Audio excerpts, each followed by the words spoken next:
walls, thirst, faith, then the thunder of trebuchets that couldn't break Crusader resolve. At Kerak fortress in late 1183, Saladin prepared to execute what should have been a simple siege. 30,000 Saracen warriors against 400 Christian defenders isolated in the desert. The mathematics said annihilation. The siege lasted 6 weeks of hell, not through military genius, not through technological advantage, but through something the Sultan couldn't calculate. Desert walls that multiplied every defender's worth.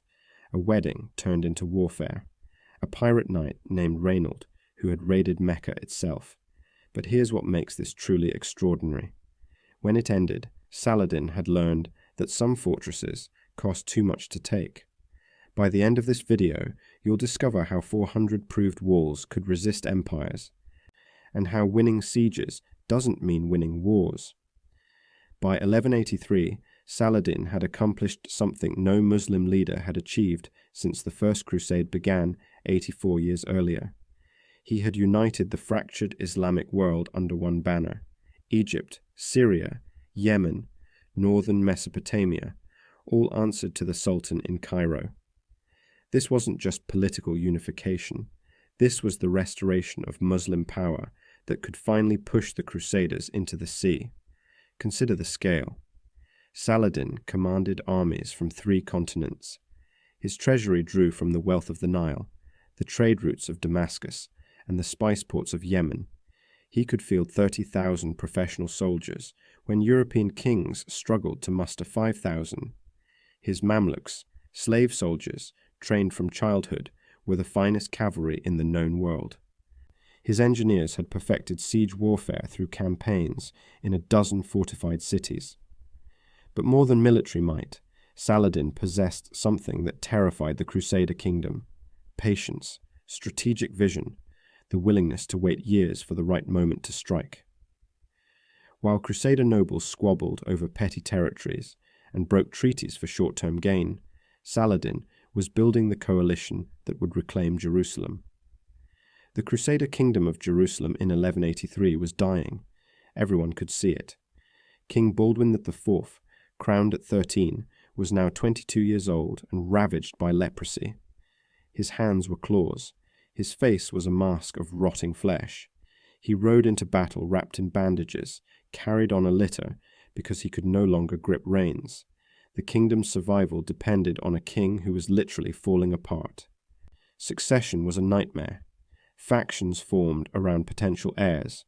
The nobles were divided into war and peace parties. Some wanted accommodation with Saladin. Others demanded aggressive expansion. The result was paralysis at the strategic level and recklessness at the tactical level. But here's where it gets insane. In the midst of this political chaos lived Renaud de Chatillon, and Renaud was exactly the wrong man in the wrong place at the wrong time. He was a Norman adventurer who had arrived in Outremer penniless and risen through marriage and audacity. He had been Prince of Antioch. He had spent 16 years in a Muslim prison. He had emerged harder, meaner, and absolutely convinced that the only way to deal with Saladin was through constant aggression. Renaud controlled Kerak Castle, and Kerak was perfectly positioned to cause maximum damage to Muslim interests. The fortress sat on a volcanic outcrop in the desert of Moab, 3,000 feet above sea level, controlling the trade routes between Damascus and Egypt, between Mecca and Jerusalem. Every caravan that moved between the Muslim heartlands had to pass within striking distance of Kerak's walls. Renaud used this strategic choke point like a pirate using a narrow strait. He raided caravans. He attacked pilgrims traveling to Mecca, violating the most sacred safe conduct in the Muslim world. In 1182, he had launched a naval raid into the Red Sea, attempting to attack Mecca and Medina themselves. The raid failed, but the audacity was breathtaking and unforgivable. Saladin swore a personal oath. Renaud de Chatillon would die by his hand, not captured and ransomed, not imprisoned, executed. The oath wasn't just about revenge. It was strategic calculation. As long as Renaud held Kerak and raided with impunity, Muslim unity was threatened. Pilgrims feared the road to Mecca. Merchants avoided routes that fed Damascus. The Sultan's authority was questioned every time a Christian pirate struck Muslim travelers. Kerak itself was a marvel of crusader. Military engineering adapted for desert warfare. Built on volcanic rock, the fortress was constructed from the same black stone it stood upon, making it nearly invisible from a distance.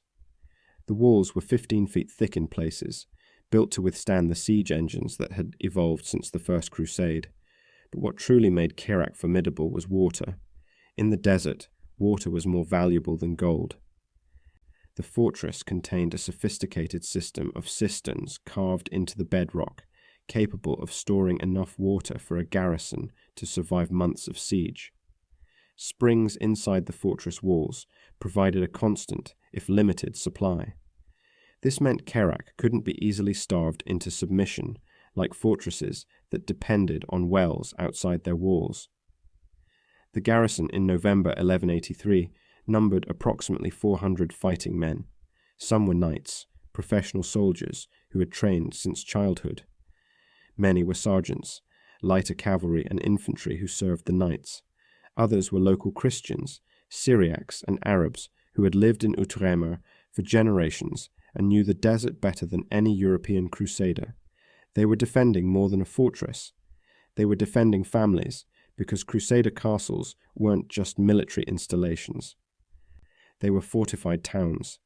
Inside Kerak's walls lived perhaps 2,000 civilians, blacksmiths, bakers, priests, women, children. When siege came, there was nowhere for them to go. The nearest Christian-held fortress was days away across hostile desert. Surrender meant slavery or death. Defense was the only option. In November 1183, the castle was hosting a wedding. Humphrey IV of Touraine, a young nobleman, was marrying Isabella of Jerusalem, King Baldwin's half-sister. The marriage was politically significant, binding together two important noble families. The celebration brought nobles from across the kingdom, musicians, servants, provisions for a feast. The great hall was decorated. Wine flowed. For a brief moment, the dying kingdom pretended it had a future. Then scouts brought news that turned celebration into nightmare. Dust clouds on the southern horizon. Many dust clouds. An army was approaching. Not a raiding party, an army. Saladin had decided the time had come to solve the renal problem permanently. The Muslim army that appeared before Kerak's walls on November 20th, 1183, was the largest Saladin had assembled since unifying Egypt and Syria. Chroniclers on both sides recorded approximately 30,000 troops. These weren't conscripts or levies. These were professional soldiers who had campaigned from the Nile to the Euphrates. The core was Mamluk cavalry, slave soldiers who had been purchased as boys, converted to Islam, and trained exclusively for war. They rode horses bred in Egypt and Syria for desert endurance. They wielded composite bows that could shoot farther than European longbows. They wore lamellar armor, overlapping metal plates that provided protection while remaining flexible in the heat. Supporting the cavalry were infantry armed with crossbows, spears, and swords, engineers who understood siege warfare from campaigns against a dozen fortified cities, sappers who could undermine walls through solid rock, and crucially, siege engines, mangonels and trebuchets, the medieval artillery that could hurl stones weighing hundreds of pounds against fortress walls. The wedding guests watched from the battlements as this professional military machine deployed around the castle with textbook precision. Units took assigned positions. Artillery was set up on the high ground. Supply lines were established. This wasn't a raid. This was a proper siege conducted by a commander who understood that time, not assault, was the deadliest weapon against a fortress. Reynald stood on the walls and surveyed the army that had come for him specifically. He had provoked this, his raids, his attacks on pilgrims, his naval adventure in the Red Sea. This was the price. But surrender was inconceivable. Saladin's oath was public knowledge. Reynald would be executed if captured. better to fight behind walls than die in chains. The wedding celebrations ended. The musicians packed their instruments. The decorations came down. The great hall became an armory. The wine cellars became water storage. And 400 professional soldiers, along with 2,000 civilians, prepared to defend a fortress that Saladin had sworn to take. No relief force was coming. King Baldwin was dying. The kingdom's army was scattered. Jerusalem couldn't spare troops it needed for its own defense. Kerak was isolated in the desert, surrounded by hostile territory, cut off from reinforcement or resupply. The defenders knew the mathematics: 400 against 30,000. Supplies for perhaps 3 months if rationed brutally. No hope of relief. Surrender meant execution or slavery. Defense meant probable death. They chose defense anyway. As the sun set on November 20th, the Muslim army completed its deployment. Saladin's banner flew over the command tent. Trebuchets were assembled and loaded. Assault units were organized. The siege of Kerak had begun. And inside the walls, crusaders prepared to prove that sometimes the mathematically impossible was simply difficult. November 21st, 1183. Dawn broke hot and copper over Kerak. Saladin's siege engines opened fire at first light. The sound was methodical. Stone grinding against wood as counterweights dropped and throwing arms snapped forward, launching projectiles at the fortress walls. Each impact sent shock waves through the volcanic rock. Dust rose in clouds. Fragments splintered and flew. The bombardment was textbook siege warfare. The trebuchets targeted specific sections of wall, concentrating fire to create breaches. Mangonels, with shorter range but faster reload times, kept defenders pinned down, preventing repair work. The barrage continued hour after hour, the rhythm of medieval artillery pounding stone that had stood for decades.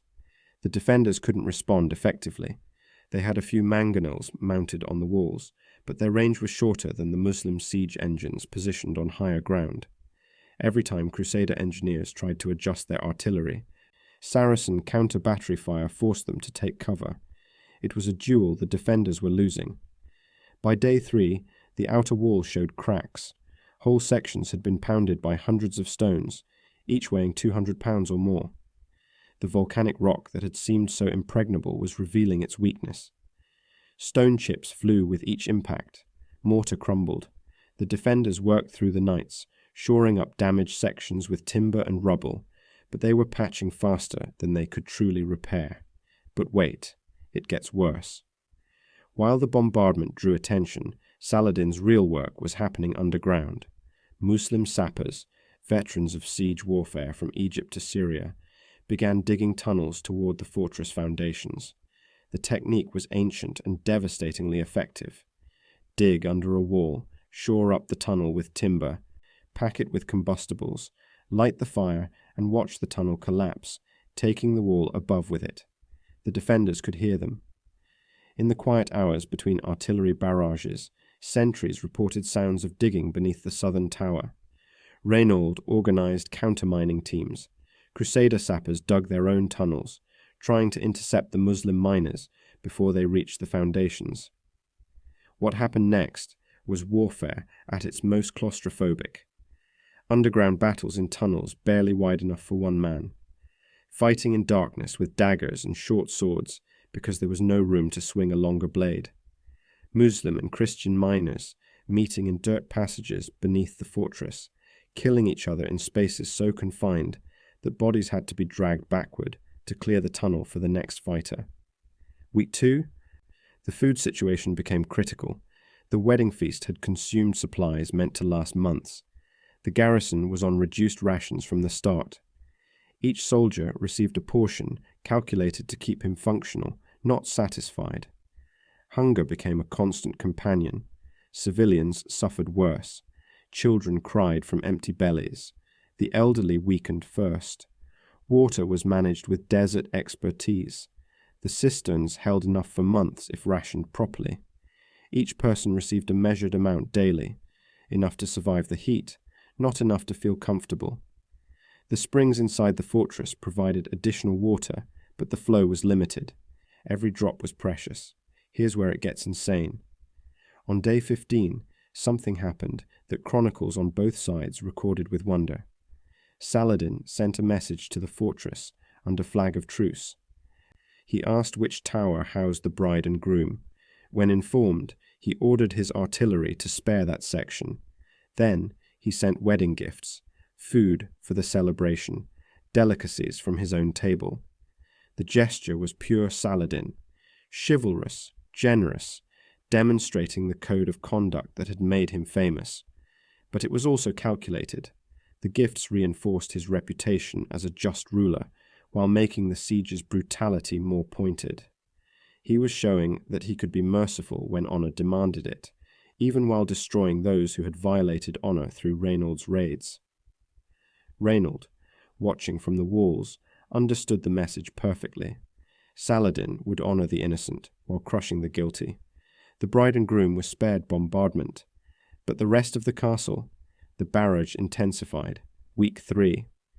The mining operations reached critical depth. Crusader counterminers intercepted one tunnel and collapsed it, burying a dozen Muslim sappers alive. But 2 other tunnels continued, beyond the reach of defenders who were running out of men and energy to dig. The defenders were shrinking through attrition. Combat casualties were relatively light. The walls held and repelled the probing assaults Saladin launched to test defenses. But disease was claiming lives. Dysentery spread through the crowded fortress. The combination of reduced rations, recycled water, and stress created perfect conditions for illness. 3 or 4 defenders died each week from sickness, not combat. The heat was relentless.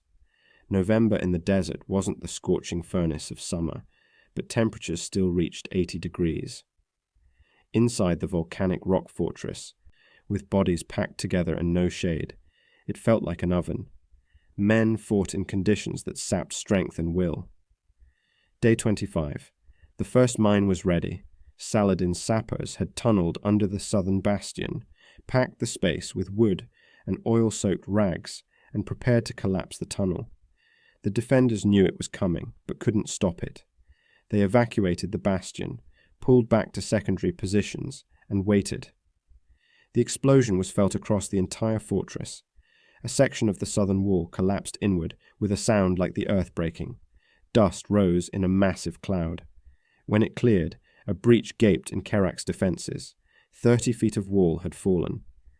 Rubble filled the gap, but it was passable. For the first time, there was a way into the fortress that didn't require scaling walls under arrow fire. Saladin ordered an immediate assault. 1,000 warriors formed up, the vanguard of his army, veterans chosen for this moment.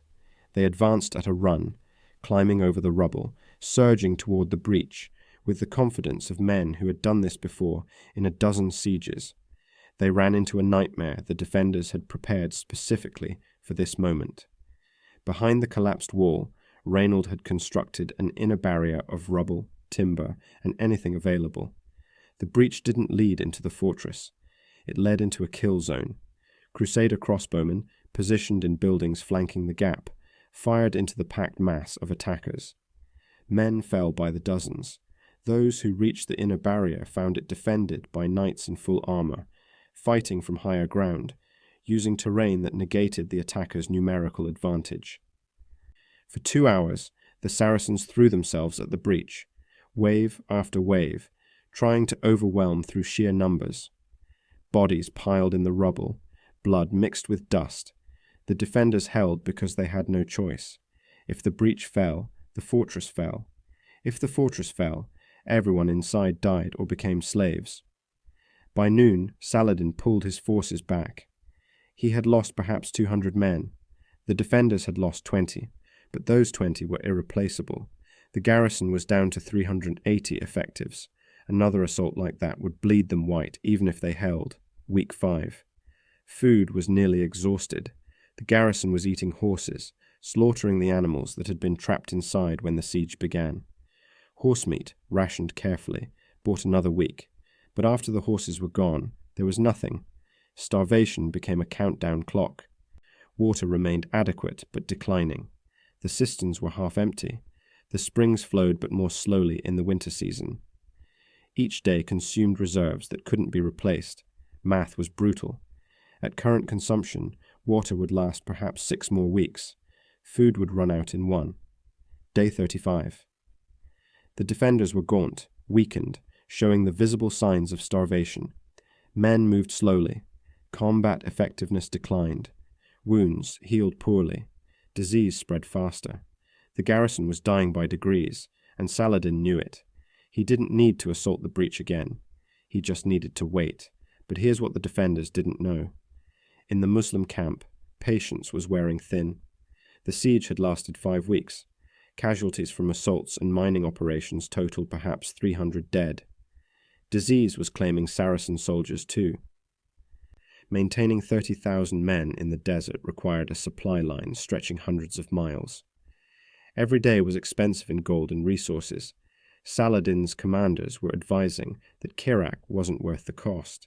Yes, the fortress would fall eventually, but it was taking too long, costing too much, and the raiding season was ending. Winter was approaching. Campaign season was over. The army needed to disperse to winter quarters. Strategic objectives weren't being met while they sat outside one stubborn fortress. Saladin listened to his advisers, but his personal oath bound him. Reynald had to die. The principle mattered more than the cost. So the siege continued. Day 38. Scouts brought news that changed everything. Dust clouds on the northern horizon. Multiple dust clouds. Another army was approaching, from the direction of Jerusalem. The defenders on the walls saw it too, and allowed themselves the first hope in weeks. Relief was coming. Someone was marching to save them. The question was whether relief would arrive before starvation finished what Saladin's army couldn't. In his command tent, Saladin received reports and made calculations that would determine the fate of kingdoms. The approaching force was estimated at 500 to 700 knights, large enough to be a threat, small enough to be destroyed if he turned his full attention to them. But fighting a field battle while maintaining a siege was tactically complex, and the commander of that relief force was Baldwin IV, the dying leper king, making one final march to save a fortress and humiliate the Sultan who thought the kingdom was already dead. The siege of Kerak was about to reach its climax, and the outcome would hinge not on walls or weapons, but on calculations of cost and pride measured against strategic patience. December the 4th, 1183. The relief force was confirmed. Baldwin IV of Jerusalem had done the impossible. A king so ravaged by leprosy that he could no longer hold a sword had somehow assembled 500 knights and marched them across hostile desert to save a fortress everyone had written off as doomed. The scouts' reports clarified what Saladin was facing. This wasn't a rabble of desperate volunteers. This was the professional core of the kingdom's military strength. Knights Templar in their distinctive white mantles with red crosses. Knights Hospitaller in black. Secular knights owing service to the crown. Veterans who had survived battles from Montgisard to Jacob's Ford. And leading them, wrapped in bandages, carried on a litter between 2 horses, was a 22-year-old king whose body was falling apart, but whose will refused to break. Baldwin IV had ruled since age 13, despite leprosy that had robbed him of his hands, his face, his strength. But it hadn't taken his mind or his courage. Inside Kerak, the defenders watched the dust clouds grow closer and felt something they hadn't felt in weeks. Hope, not certainty. The relief force was outnumbered 6-1 by Saladin's army, but it was something, a chance, a possibility that they might survive after all. Reynald stood on the walls, gaunt from starvation, studying the approaching banners. He knew what this march had cost Baldwin. The king was dying. Every mile travelled on that litter was agony. Every day in the desert heat consumed the life remaining in his rotting body. That Baldwin had come at all was a statement about duty and kingship that transcended rational calculation. Saladin faced a tactical problem that had no clean solution. He had 3 options, none good. First, he could maintain the siege while sending a detachment to destroy Baldwin's relief force. But splitting his army meant neither siege nor field force would have overwhelming strength. Second, he could lift the siege entirely and turn his full army against Baldwin in the field. But abandoning a siege after 6 weeks sent the message that Crusader fortresses were too expensive to take. Third, he could ignore the relief force and try to storm Kerak before Baldwin arrived. But the breach assault had already demonstrated how costly that would be. Here's the part historians still debate. Saladin called a war council on December the 4th. His emirs, the commanders who had followed him from Egypt to Syria, gathered in the command tent. The arguments were heated. Some wanted to crush Baldwin's upstart relief force and make an example of a dying king who dared challenge the Sultan. Others wanted to storm Kerak immediately, accepting heavy casualties to achieve the objective before relief arrived. A few voices counseled strategic patience. Saladin listened to all sides. Then he made the calculation that defined his genius. Kerak wasn't worth losing the war over. Yes, Reynold deserved death. Yes, the fortress needed to fall eventually. But the strategic picture was bigger than one castle and one pirate knight. If he fought Baldwin's relief force and lost, even marginally, Muslim unity would fracture. The myth of Saladin's invincibility would shatter. If he stormed Kerak and took massive casualties, even in victory, his army would be weakened for the larger campaigns he was planning. And crucially, time was on his side. The Crusader kingdom was dying. Baldwin was dying. Internal divisions were tearing the Christians apart. All Saladin needed was patience. Reynold would eventually leave Kerak. Caravans would travel again. And when the moment was perfect, when the kingdom was at its weakest, Saladin would strike not just at one fortress, but at Jerusalem itself. The order went out on the evening of December 4th. The siege was lifted. The army would withdraw south to winter quarters. Kerak had held, not because the defenders were stronger, but because the besieger chose not to pay the price for victory. The Muslim army broke camp with professional efficiency. Siege engines were dismantled. Supply trains were organized. Units formed up in marching order. By dawn of December 5th, the army that had surrounded Kerak for 43 days was marching south, leaving behind the dead they couldn't recover and the fortress they couldn't take. From the walls, the defenders watched in disbelief. The siege was ending. They had survived. The relief force hadn't even needed to fight. Saladin's withdrawal was tactical, not a rout, but it was withdrawal nonetheless. Reynold's garrison had lost approximately 80 men over the siege, 20 killed in combat at the breach, 60 dead from disease and starvation. Of the 380 survivors, at least half were wounded or sick. The garrison was a shell of its former strength. Another week, and they would have been too weak to defend the walls. The civilians had suffered worse. Starvation had claimed the old and young first. Perhaps 150 civilians died during the siege, mostly from hunger and disease. Families had watched children waste away. Parents had made choices about who received the last scraps of food. The psychological scars would last longer than the physical ones. Baldwin IV's relief force reached Kerak on December 6th, 2 days after Saladin withdrew. The king was carried into the fortress on his litter, his bandaged face turned toward Reynold. The two men who had defied Saladin, one through reckless aggression, one through dying courage, regarded each other in silence. Baldwin's voice, when he spoke, was barely a whisper. Leprosy had damaged his throat, but the words were clear enough. "You held." Reynold knelt, not from protocol, but from exhaustion. "The walls held, my lord. The rest was God's will." The king's response would be recorded by chroniclers on both sides. God's will and Saladin's calculation. He chose not to pay the price. Remember that. He will be back, and next time we may not be so fortunate. The immediate aftermath was brutal accounting. Kerak's supplies were exhausted. The relief force brought food, but not enough to restore reserves. The fortress would take months to recover from the siege. Walls needed repair. Cisterns needed refilling. The garrison needed replacement soldiers to bring it back to strength. But here's where it gets insane from a strategic perspective. The siege had accomplished nothing permanent for either side.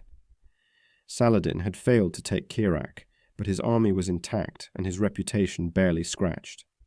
Muslim chronicles would downplay the siege, mentioning it briefly as a reconnaissance in force rather than a failed assault.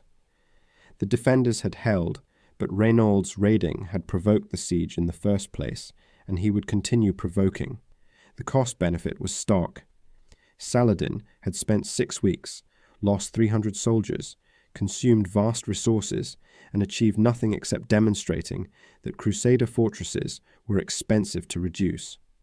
The defenders had lost 80 soldiers and 150 civilians, exhausted their supplies, and proved that they could hold walls but couldn't prevent being besieged again. Both sides had learned lessons. Saladin learned that fortresses defended by fanatics required either starvation or acceptable casualties he wasn't willing to accept. The Crusaders learned that walls could hold, but relief was uncertain and supplies were finite. Neither lesson changed the fundamental strategic reality that the Kingdom of Jerusalem was dying, and Saladin had the resources to wait. Baldwin IV left Kerak on December 8th, carried back to Jerusalem on the same litter that had brought him. He had 2 more years to live, 2 more years of his body rotting while his mind remained sharp, 2 more years of holding together a kingdom that was tearing itself apart through internal faction and external pressure. Reynald remained at Kerak, repairing walls and plotting his next raid. The siege had taught him nothing about restraint. Within months, he would be attacking caravans again, provoking Saladin again, pushing toward the catastrophe that would come in 1187. The wedding guests, who had spent 6 weeks trapped in a siege that interrupted their celebration, finally departed. Humphrey IV and Isabella's marriage had begun with bombardment and starvation. It was an omen for the kingdom itself, celebration interrupted by war, hope besieged by reality. As the last relief troops marched back to Jerusalem and Kerak settled into uneasy peace, both sides understood what had really happened. The siege had been a preview. Saladin had demonstrated his power and his patience. The Crusaders had demonstrated their ability to resist, but also their isolation and weakness. The real battle, the one that would decide the fate of Jerusalem, was still to come. Kerak had been a test. Both sides had passed in their own ways. But the test results pointed to one inevitable conclusion. Time favored the Muslims. Unity favored the Muslims. Resources favored the Muslims. The Crusader kingdom was living on borrowed time, and Kerak had merely delayed the accounting. When the reckoning came at Hattin in 1187, Saladin would remember the lessons of Kerak. Don't besiege what you can destroy in the field. Don't spend resources on fortresses when you can annihilate armies. And most importantly, patience rewards those who have the strength to wait. The siege of Kerak ended not with triumph, but with temporary reprieve. The walls stood, the defenders survived, and the countdown to Jerusalem's fall continued, delayed but not stopped, by 43 days of desperate defense in a desert fortress that proved walls could hold armies, but couldn't hold back history. As the dust settled over Kerak, the survivors faced the grim mathematics of what they had endured. The fortress walls, which had seemed so impregnable in November, were scarred and cracked from 6 weeks of bombardment. Whole sections showed stress fractures. The southern bastion, collapsed by mining, was a pile of rubble that would take months to rebuild. The volcanic rock that had protected them was revealed as vulnerable, just like everything else in the kingdom. The dead outnumbered the celebrants at the wedding that had started this nightmare. 80 soldiers who would never see another siege, 150 civilians who had died of starvation, disease, and the random violence of bombardment. Bodies had been buried in mass graves during the siege, hasty interments with minimal ceremony, because there was no time for proper rites while the assault continued. The survivors were hollow-eyed, gaunt, showing the physical marks of prolonged starvation. Soldiers who had started the siege at fighting weight were skeletal. Civilians looked like walking corpses. Children who had survived would carry the scars of malnutrition for life. The psychological damage was worse. Weeks of constant bombardment, the knowledge that help might not arrive, the slow realization that they were being starved to death. This created trauma that no amount of recovery time could fully heal. But here's what your history teacher never told you.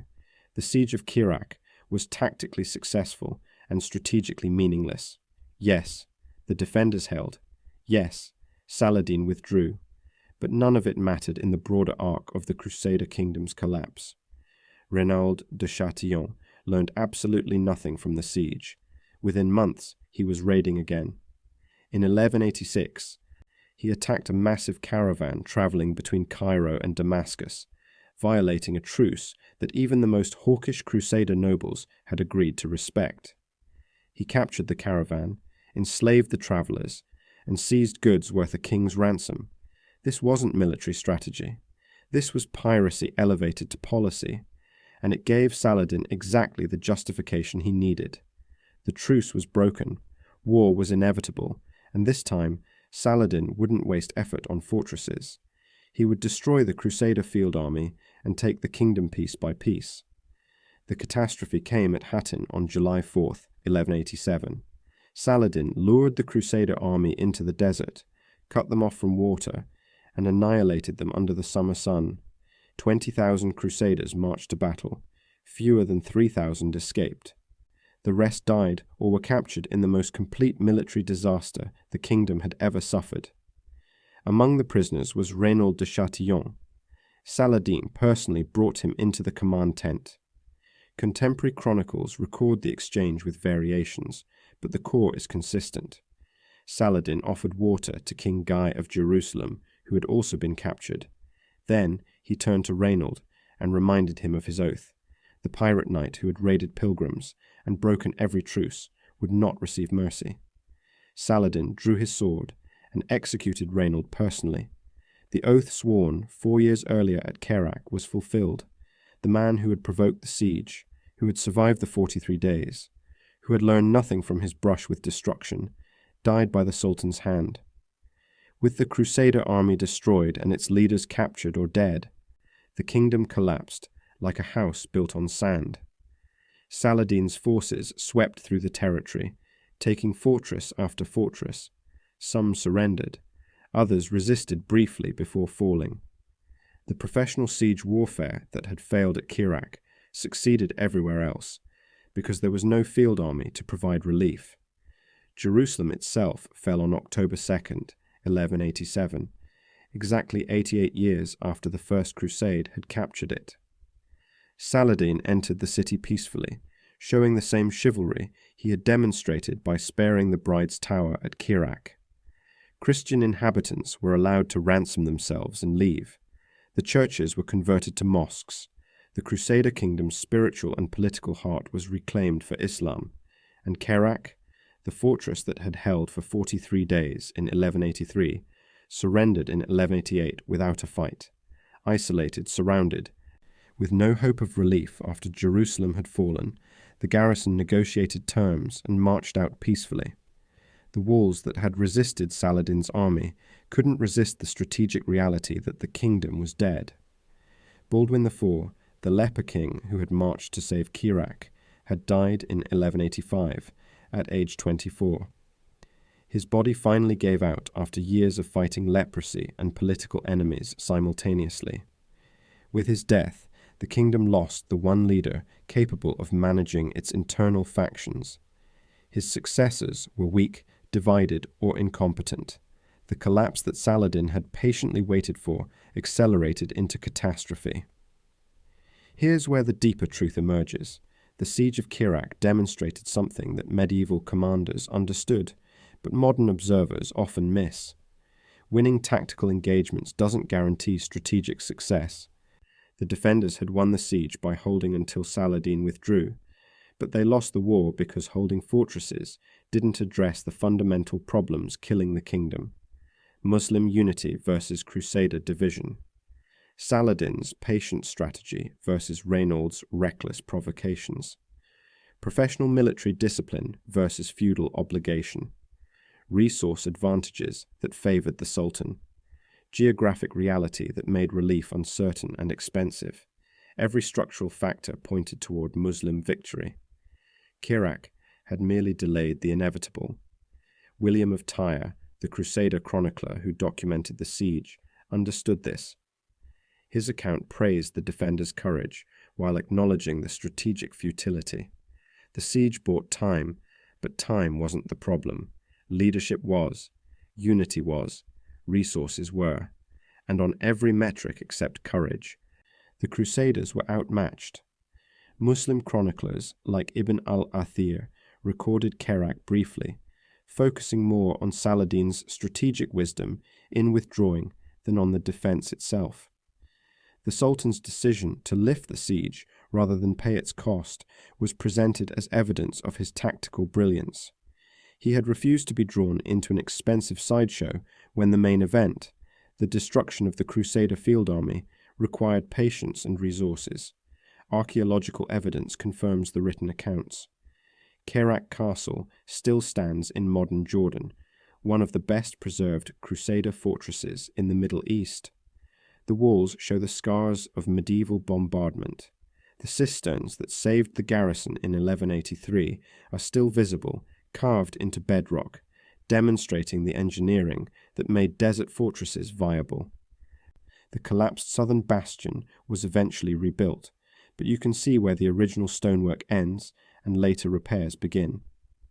Modern military historians study Kerak as a case study in the limitations of defensive warfare, how a fortress can resist siege without changing strategic outcomes, how tactical success can mask strategic failure, how courage and engineering can delay but not prevent the collapse of a doomed kingdom. The Third Crusade, launched in response to Jerusalem's fall, would reclaim some coastal cities but never retake Jerusalem itself. Richard the Lionheart, considered one of medieval Europe's greatest warriors, fought Saladin to a standstill and negotiated a truce that left the Holy City in Muslim hands. The Crusader kingdom would limp along in reduced form for another century, but it never recovered the strength or territory it held before Hattin. Kerak's legacy is complicated. The defenders proved that well-designed fortresses with determined garrisons could resist overwhelming force. This lesson influenced castle design across Europe and the Middle East for generations. Engineers studied the water systems, the use of volcanic rock, the defensive positions that multiplied the garrison's effectiveness. But the siege also proved that fortresses alone don't win wars. Strategy wins wars. Unity wins wars. Resources and patience win wars. Saladin had all of these. The Crusader kingdom had courage and faith and impressive fortifications. It wasn't enough. When the spring rains came in 1184, revealing the damage winter had hidden, Kerak's rebuilding began. The walls were repaired. The garrison was reinforced. The cisterns were refilled. The fortress that had held for 43 days prepared to hold again. But the defenders were preparing for the last siege, not the next one. 4 years later, when Saladin returned after destroying the kingdom's army, Kerak surrendered because everyone understood that resistance was symbolic, not strategic. The civilians who survived the 1183 siege had scattered. Some fled to Europe, others converted to Islam and remained in the region. A few survived to see Jerusalem fall and the kingdom collapse. Their stories were forgotten, remembered only as numbers in chronicles written by men who cared more about kings and battles than about the ordinary people who suffered through sieges. Reynolds' execution at Saladin's hands became legend. The pirate knight who had provoked empires, who had survived imprisonment and siege, who had raided pilgrims and broken truces, died in a command tent in the desert. His audacity had made him famous. It also killed his kingdom. History remembers him as either a romantic adventurer or a reckless fool, depending on which chronicle you read. Both are partly true. Saladin's reputation as the chivalrous warrior king was cemented by his actions at Kerak, and after, sparing the bride's tower, sending wedding gifts during the siege, showing mercy to Jerusalem's inhabitants after conquest, executing Reynaud personally rather than through subordinates, fulfilling his oath with honor. Muslim and Christian chroniclers alike praised his conduct, creating a legend that has lasted 800 years. The siege of Kerak stands as a monument to a specific kind of courage, not the courage of battlefield charges or desperate last stands. The courage of enduring, of rationing the last food and water, of repairing walls under bombardment, of holding through weeks of starvation because surrender meant death or slavery. It's courage that doesn't shine as brightly in legends, but cuts deeper into truth.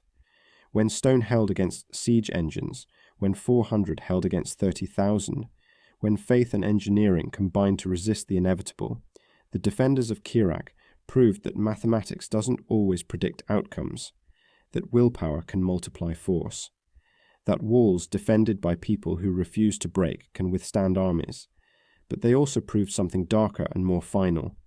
That courage without strategy is just slow defeat. That holding fortresses doesn't save kingdoms. That tactical victories can be strategically meaningless. That sometimes winning the siege means losing the war. When Saladin's banners disappeared over the southern horizon in December 1183, the defenders of Kerak celebrated survival. They had held, they had won. 4 years later, when those same banners appeared again and the garrison surrendered without fighting, they understood what victory had really meant. They had bought time, nothing more. Time for a dying kingdom to die a little slower. The fortress stands today. Tourists walk the walls where defenders poured boiling oil on Saracen soldiers. They peer into the cisterns that stored water for months of siege. They photograph the volcanic rock that made Kerak seem impregnable. The stone remains. The people who defended it are dust. And the kingdoms they fought for are memories recorded in chronicles that argue over who won and who lost in a siege that mattered desperately in the moment and not at all in history's final accounting.